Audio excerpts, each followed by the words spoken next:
Welcome to Of Sound Mind and Spirit. I'm Shelly. And I'm Lisa.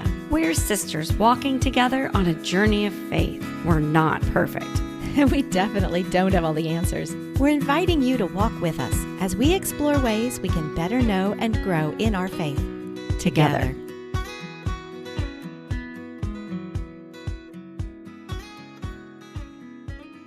Welcome back to another episode from Of Sound Mind and Spirit. Hi, Shelly.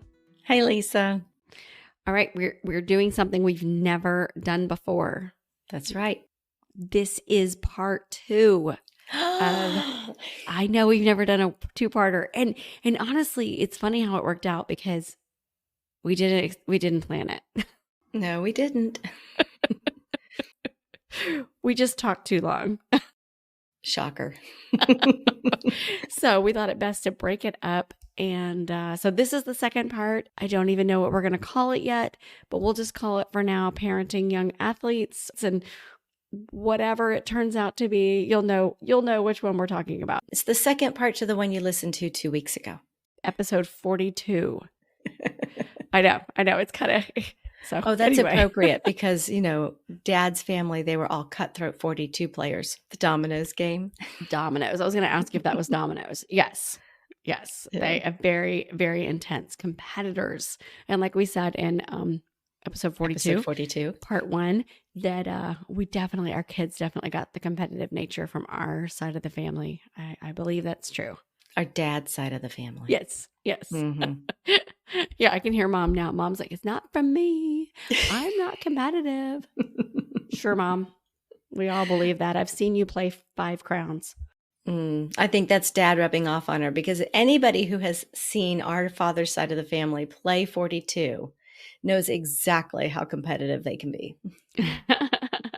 Which is why our generation didn't learn, because they didn't have the patience to teach us because they were too busy beating each other. I know. All right. So this time with Parenting Athletes, we're actually going to talk about us, the parents, us, the ones who are supposed to be modeling all the wonderful things for our kids. I say supposed to, like how we learned the good and the bad and the ugly. And we're gonna give you some real life examples of some. At least I'm going to share some of my screw ups with you and things that I wish that I'd known 18 years ago when I started Parenting Athletes. Okay, Shel, so do you want to recap what we talked about in episode 42 for people who haven't listened to that episode yet? Okay. Episode 42, we talked about why we encouraged our children to play sports, what we hoped that they would learn, things like how to be a good team player, how to have certain values and virtues, how to be able to deal with that competitive nature that they have, be a good winner and loser, the mental game, how to find focus, how to deal with failure. That's a really important thing for life, we decided and discussed. And then one of the little bonus points we found was the community of people that we get to know and get to engage with when our children play sports. Did I forget one, Lisa? Yes, joy. Joy. Yes, that we love to watch them play and seeing their faces light up when they make a goal or a great play, or in our case, a home run or a good hit or that put out at second. And not just joy at them doing well, their joy at playing the game they love. Yes. Just playing, whether they're excellent or whether they, I don't know, baseball stuff, strike out. There's no joy in striking out. I'm sorry. That's, yeah. That's not okay. We'll have to agree to disagree. Watching them having fun and enjoying the game they love. That's what we want to see for them. Yeah, but it doesn't happen during a strikeout. We'll just leave it there. I don't know baseball. And then we talked about choices and discussions that the athletes have to make and that you as the parents make and how you work together and just deciding what's best for them and the family and playing. Right. And somewhere around there, we realized that this was becoming a 2-parter. So we have put off till now what we learned or what we wish we would have learned or wish we would have known before we started down this crazy pathway. Yes. So I had let me think. I can't remember what year it was. Probably about 2011, if I had to guess.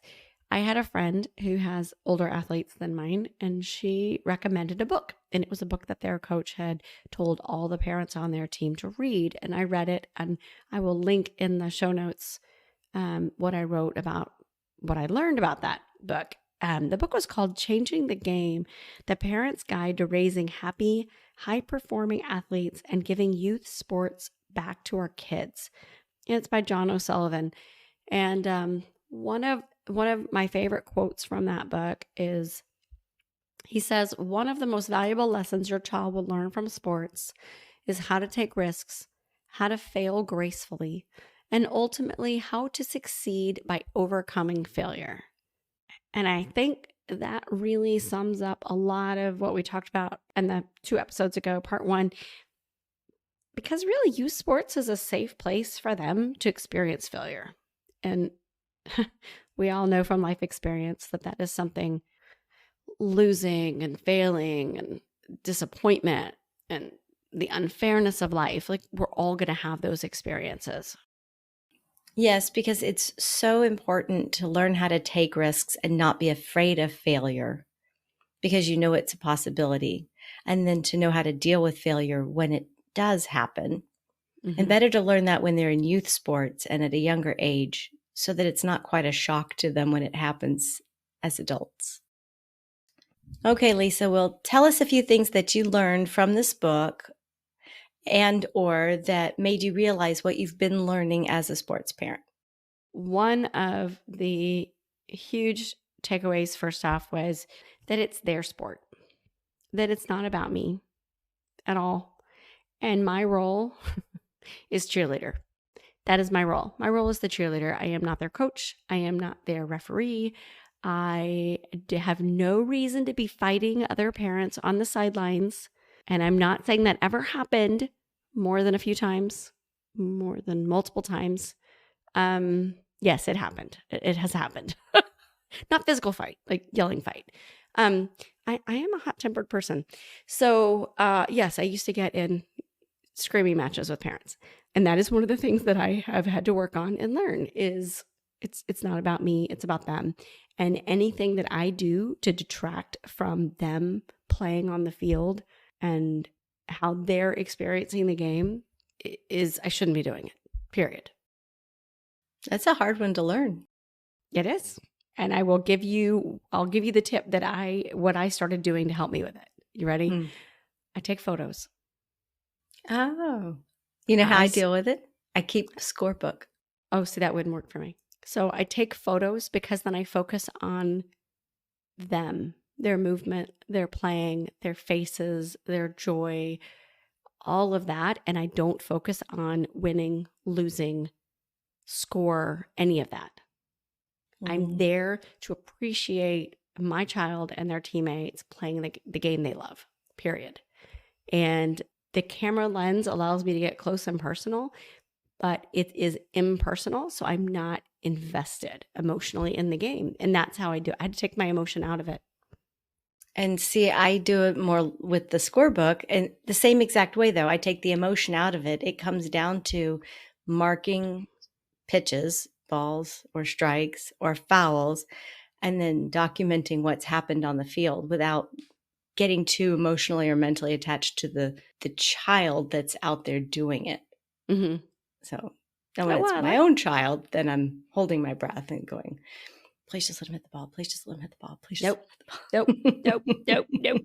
No. And one thing. So anyone who has been on a team with any of my kids, they'll in the last, let's say 10 years since I started doing this, they know that I take lots of pictures and then I share them. I love to put them on an album and email them out to everybody on the team.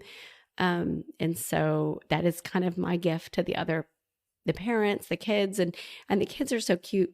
Even the teenage boys, they would ask me they would really ask my son, like, when's your mom going to give us the photos? You know, they love to get these photos. And so I learned really early that when they score or when they do something cool, or even when they take a hard fall, I take the pictures. And I take the pictures of them on the ground injured. I'm sorry, but I take those pictures because it documents their journey.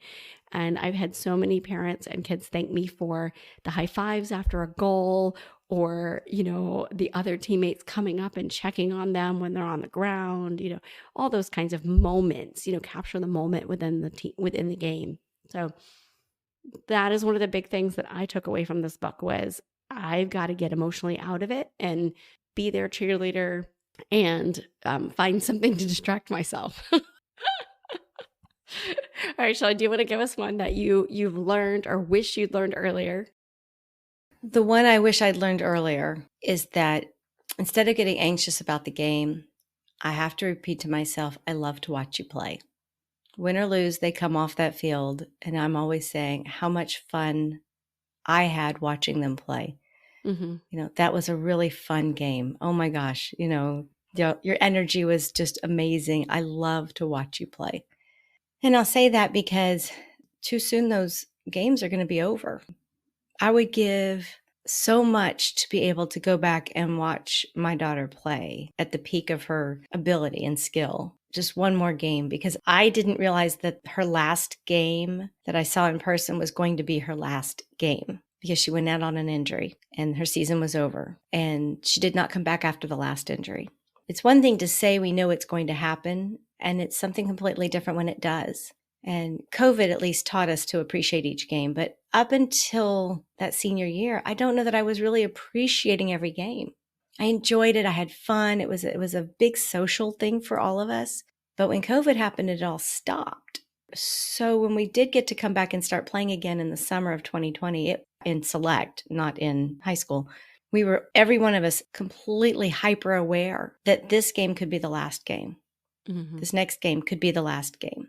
So, yeah, that's what I would tell you. Savor, relish every single moment, even the bad ones, and tell your kid, I love to watch you play. I love that. Like I said, I don't get to see my son play anymore because he's out of school, and I'm soon to have another one leave. So I have both of those. I have a little experience with that as well. And it is hard to look back and remember. And I do look back. And I hope you do. I hope you can look back fondly at the videos or the pictures and remember her joy and her playing the game that she loves so much. Yeah. I'm just so, I guess I'm proud, both my girls. I'm proud that they set certain goals for themselves and that they achieved those goals in their activities. Okay, Lisa, what's another one for you? Something I will go less heavy. Okay.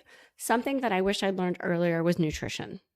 With my son, when he was doing competitive soccer, we had coaches who would say, like, what are you eating? He would quiz the kids and try to educate them on it. But it really wasn't until my daughter was doing much more, like playing multiple games in a weekend, and we were doing traveling and stuff, that we really started to pay attention to the nutrition.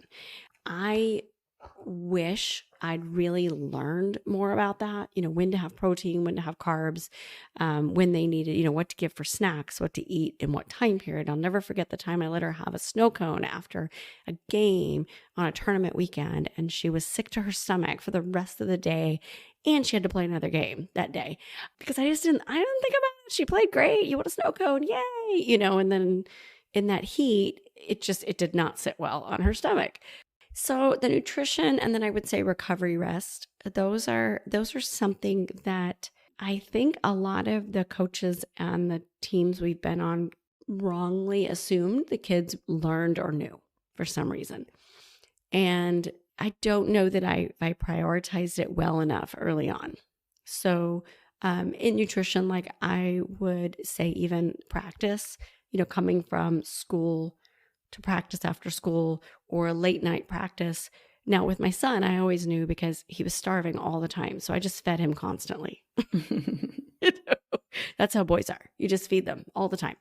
But I wish I'd known a little bit more about what to feed her when, how to do it better, So with recovery rest, and I don't know enough about softball, baseball, but with soccer to resting their legs, keeping their legs warm, stretching, now ice baths are like a huge thing, and compression leg things. And we never did those things.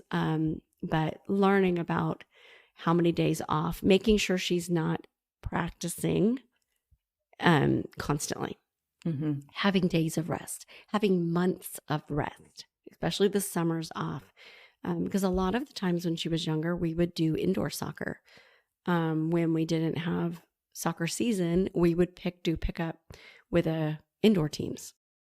Yes. Well, in ball, there's a couple things that come to mind. One is how grateful I am that my husband was an athlete. So he knew when to ice something, when to put heat on it. And to this day, I hate to say this, I don't know. I never learned it. I just go, hey, what'd your dad say? He said to ice it. Great. Let me bring you the ice pack. And I'll call him. Is it time for me to switch them to the heating pad? One of the things that my daughter did early on was cryo, because they iced their shoulders, and they would do cryotherapy. In college, they did things like cupping, and she sent me pictures of that. And I just was like, no, don't ever send your mom a picture of that again. But for our son, we quickly discovered Epsom salts. And he would hate me saying this, but there is something very therapeutic of coming back and getting in a lukewarm or a warm bath with Epsom salts and just soaking for 5 to 10 minutes. And he says he can feel the difference in his legs. It's good for inflammation. There was a stat that I read earlier about from the American Academy of Pediatrics, and 60 million youth are playing youth sports, and that 70% of those youth will stop playing sports by the time they're 13. And they have a lot of thoughts and reasons for it. One of which is overuse, injuries, burnout. And then there's the whole host of other things, which, it's very, very common, especially on girls, to stop playing sports in middle school for a whole host of reasons of self-confidence. Maybe they have other things that are opening to them, like cheerleading or others, things like that. And so they move directions. All right. Do you have another one, or do you want me to go next? Oh, you can go next. Oh, I'm trying to decide which story I want to tell next. So I'm going to say controlling your emotions, learning how to control your emotions. And it's a hard one. And I don't just mean getting mad at other parents, which sometimes they're parents on your own team. And you have to learn really early who not to sit next to, I'm just going to say. And so I had to learn not to sit in the middle. Everyone's like, don't you want to sit close to the middle? And I'm like, nope, because I can hear those people. So I sit far away, and then I have my camera and try to focus. But controlling my emotions, and let's just say jealousy, envy. Other kids are going to do better than your kid sometimes. Other kids are going to get more playing time than your kid. Some days your kid just isn't on. Like, they're not having a good day. Maybe it's their energy. Maybe it is nothing. Like, they're people. They have their ups and downs. Maybe they seem to have better camaraderie with the other kids. And as a parent, you want all the things for your kid. And so how to control my emotions, how to realize as those feelings are bubbling up. Another one is I have struggled with listening to the other parents, even on my own team. And the older the kids get, I feel like the more the talking, there's, again, certain parents who do it worse than others. And you realize, try not to be around them. Well, my kid did this, and my kid's the captain of their high school team, and my kid got asked to do this. And, it's like you're sitting there and you're thinking, I should not care what your kid is doing. But it's a day, and I'm struggling with this, and maybe something just happened, and my kid never made varsity in high school. So I don't want to hear about it. You know what I mean? You have those emotions, and you have that real stuff going on, and it's hard.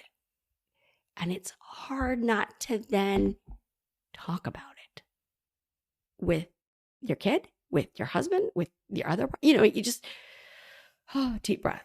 That has been a big struggle for me over the years. When our kids first started playing sports, we were the loud parents. We were the cheering loud. We were the yelling from the sidelines. And this is rec ball. We were all the things. And like I said, I started keeping a scorebook to keep me focused on the game and not on the talking and not on what people are saying, and to try and work very hard to be very neutral. Doesn't always work.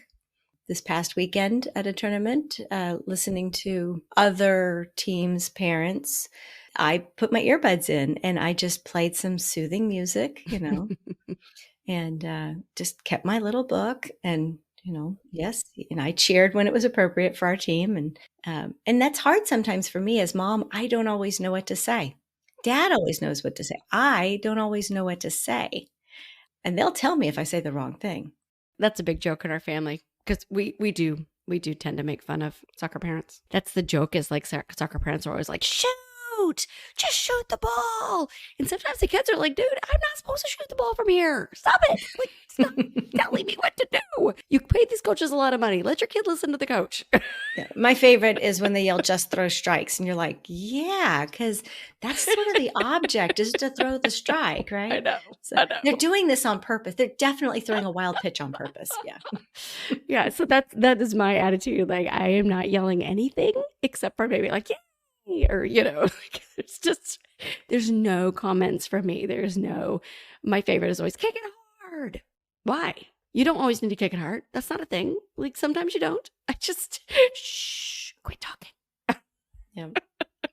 Okay, Again, we'll go back to that one you said where you learned that they're the ones playing, not you. Yes. Yes. And again, you pay for them. If you're in a paid environment, you're paying for them to be coached by this person that you chose or tried out for or whatever. So let them coach. And if you don't like it, if you have an issue with the coach, take it up later. I've got one more. I learned to back off and let them grow and become independent on the field and in the dugout, and not to let my older daughter feel left out in the horse stables.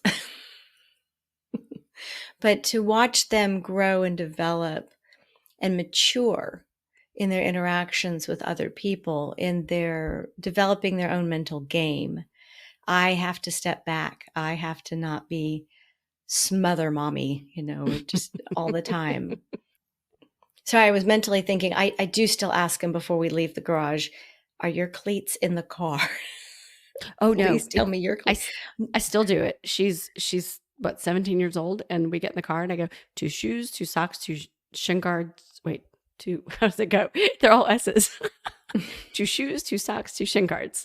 Do you have them? Mom. And I will say, in all these years, I only had once where they turned up without the right shoes or whatever. So this is a good process for them to be independent and to learn independence. And that is super hard to back off and let them be them and let them make decisions as they get older. So one of the things this book, Changing the Game, taught me was not to talk to them about it. Don't talk to them about it. Leave them alone. Let them process it. Because like one of the things that happens, like our youngest could have like the best game imaginable, and we get in the car, she starts crying. And there's always an emotion. And I know what it is. It's the adrenaline and all this stuff. And then there's like this letdown and, don't talk to them. So great job. Are you hungry? Do you want to stop and grab a shake on the way home or whatever? And then we just sit and be quiet and try to if she wants to talk about it, we let her talk about it. And we don't tell her she's right. We don't tell her she's wrong. We just let her talk about it. And then if she's struggling with something or she's being too negative or too hard on herself, which is usually the case, she's really hard on herself, then we'll try to talk some sense, give her our perspective. And we don't just say, no, sweetie, your energy was great. You did a good job. Like, we try to give her concrete things to point out, like, at this moment of the game, like the first half, whatever, blah, blah, you had a really good header, or you passed extremely well. Like, you first touch passed, that moment was really good. Something specific, concrete, because if I just tell her, oh my gosh, no, sweetie, it was great, that's fake. They know it's fake. That's just mom being mom. But most importantly, I say we just take our cue from them, because I didn't used to do that. It wasn't helpful. Okay. I do believe that you teased a Scarlett O'Hara moment. I did. I've written about this. It's on the website. So when my son was little, I don't know how old, probably like 9, 10 years old. And I can talk about this because I have written about it. I was really mad at a game. As I said, I used to be much more vocal. And after the game, I was really mad.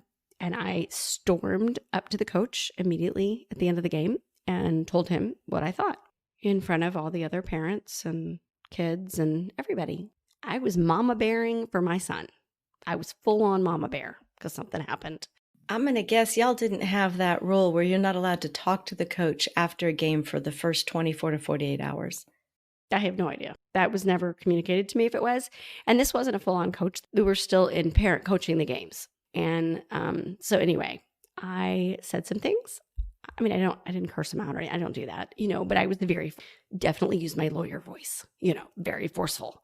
And it turned, as I'm sure you can imagine with sports parents, it turned very ugly. There were some emails that went out on how I threatened him in front of the kids and all this stuff. So it was really hard. I mean, of course, apologize because I admit I wasn't wrong in my mama bear. I was wrong in doing it the way I did when I did. So the next event was the team pictures, and I had to take him to the team pictures. And I felt like I walked into that room and everybody turned and looked at me. And it was so awful. It was so awful. And I wrote at the time that I felt like Scarlett O'Hara walking, and if you remember that part of Gone with the Wind, but her having to walk into Ashley's birthday party after I think she was caught in a compromising position with Ashley. I can't remember exactly. And she had to walk in and she wore this like brilliant red dress. I loved that red velvet dress with feathers and everything. And that's what I felt like. I felt like everyone was turning and staring at me, and I was being very put on the spot. Needless to say, I survived. My son survived. He was still on that team. But it was a moment for me to really step back and do a lot of reflection on my role. And I think it was about this time I started reading this book. And it really started a journey for me of how to be better, how to not make it about me. Okay, so one of the last things I have, Shell, is really kind of ties in with this last one, is modeling what we teach them. We parents are really good about saying, now you need to have humility when you win, and don't go crazy, and be graceful when you lose, and not pout or argue that the ref was wrong, it's all his fault, and not scream and yell and throw a fit. But how many times in sports today do you see parents acting extremely poorly? And I say, this is funny that I say this right after I just told you what I did, but it's true. And that's kind of where I went with it, was I have to model those virtues. Remember those things we said in the episode, the part 1, about what we want them to learn and be better people, and use all of these tools on their path to holiness, on their journey of spirituality. We have to do it too. Yes, we've experienced that. It's not a pretty sight, and I'm not going to say anything else because I am not incriminating myself since we have X number of years, hopefully, ahead of us with this. So, but I assume you agree that we need to model what we want them to learn. I think in a perfect world, we would absolutely model all of those virtues. And I recognize that I am not that perfect parent. And so I don't always say the right things after the game, and I don't always give my child the right amount of space in the car. And yes, because I have the book, I can rehash every single moment and discuss who did what and what they could have done differently. But then I also can fall back on but hey, I'm just mom. I'm not the one out there playing this game. No, I'm not perfect at all. I definitely don't have all the answers. I definitely don't have all the answers. No, and I'm not saying that I'm perfect and I've learned these and I'm like, oh, I'm so much better. No, I still struggle with all of these things. And I've completely put my foot in my mouth, as we've talked about, too many times. And I'm being honest and open about this, not because my kid is done playing sports, but because I am trying to be very transparent that, I mean, if anyone has been on a team with me over the last 18 years, I think a lot of people know this. I mean, we live in a small community. So it is something that I actively work on, because I want my kids to know that I fail at things too, and I have to get up and work better at it, just like I expect them to on the field. That is a really good lesson, especially since we've talked about the kids learning how to fail in sports. So yeah, that's a great way to model that for them. So the last thing is The most important. we want them to know our role as parents is to make sure they understand we love them unconditionally. Our love for them is not tied to how they perform on the pitch, on the field, on a court, none of it. Our love as their parent is unconditional. Absolutely. And when you spend that much time with your child going to and from practice, sitting on the sidelines, watching them play, coaching, taking care of them, telling them what to eat, making sure that they're resting and recovering, you can get very caught up in that your relationship feels like it's all about the sport. And so what you just said is the most important thing. Your relationship is not with the sport. Your relationship is with your child. And one day they are not going to play that sport anymore. And I love to watch you play, and you get so excited, and we've put all of this time and resources into helping you chase your dreams of playing at a higher level. What happens when that sport is not there anymore? Do they still know that you love them for who they are, not for the sport they play? And I told you right before we started that this happened with our daughter, that after the second injury, she did not play again on the college field. And when she was making the decision whether or not to play her last year, she called me and she was like, Mom, I'm thinking of hanging up my cleats. And I knew the day would come. I knew it would come. I was hopeful she'd play all throughout all of college. But it was time for her to pivot and do something that would take her into her future career. And I said, well, that's, a big decision. You want to tell me what you're feeling, what you're thinking about it? And she said, how do I tell Dad?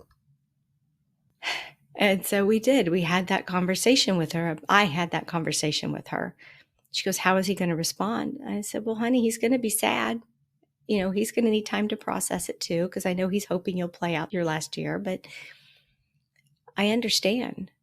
We had a really good conversation. And that theme of what you just mentioned, that lesson of unconditional love, was present throughout. And I had to encourage her. I had to tell her it was okay, that she wasn't a quitter. She achieved all of her goals that she set for herself in playing at that collegiate level. And she started every game that she played without injury. And she met every goal she wanted. So it wasn't like she was quitting. She was like, I'm not a quitter. I'm like, well, you've had 2 very serious injuries. I don't think you're a quitter, honey. I hung up the phone with her and I told her dad. I told my husband. And he responded the way I thought he would. But the two of us discussed it and we came around. And so that when she called him, he was ready to say, I know, I love you. I'm so proud of you. You achieved everything you set out to do. And I can't wait to see what you're going to do again for your next goal in your future. And so it's important now that we say that to our son, who is just now coming up into his goals, that things he's saying he wants to do.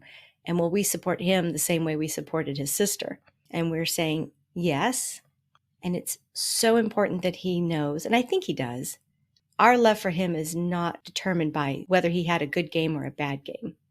And that's something we have to really focus on as he goes into high school and maybe beyond. We don't know, because that's too far out to tell yet. What if she hadn't achieved her goals? You mentioned 4 times that she achieved the goals, so it was okay. What if she hadn't achieved them? It still would have been okay. Was it about achieving? Telling her that she achieved the goal she set for herself was our way of giving her permission to leave the sport, because she felt conflicted that she hadn't finished playing all the years she was eligible to play. But she was wanting something different. And it was the first time she truly wanted something different. I think that leads us back to what you had mentioned earlier. We never know when it's going to end. We don't know when they're going to be done. It could be their choice. It could not be their choice. It could be that their priorities change or their families change and they go on to do something different. So in the meantime, we just need to love them and enjoy those moments. And I'll add, we need to keep working on ourselves on how to better nurture and develop them so that they can play this sport or do the activity that they love so much. Sometimes I think about, are my kids going to go on and coach their own kids' games? How are they going to take this experience and what they've learned and how they've grown as a person and use that moving forward, whether it's coaching other people's kids or maybe their own kids one day? I love the thought of that I get to be a grandparent out there, like, oh, kick it hard. Like I will be that embarrassing grandma. Oh my goodness. All right, Shelly, I have one quote to wrap us up. It is from Saint Pope Pius X. I know. I was really excited when I found this quote. Sport, properly directed, develops character, makes a man courageous, a generous loser, and a gracious victor. I'll bet he was an athlete also. I would bet too. Yeah. I love that we have these quotes and examples that the virtues and ideals that we want to develop in our children. And sports is just one of the many vehicles to help them grow and develop into the person that they can be. I agree. It's been a fun ride. Okay, dear listener, I'm sort of embarrassed right now. I'm sitting here thinking, did I tell too much? Is this like an overshare? Did I overshare? I'm just gonna throw it. I overshared because I know I'm not alone and I want other people to feel supported. And no, they're not alone either. That we all make mistakes watching our kids play sports, and that there is hope for all of us to do better. And there are good lessons that can come out of making mistakes. And oh, for sure. If we tell our kids that, we have to live it too.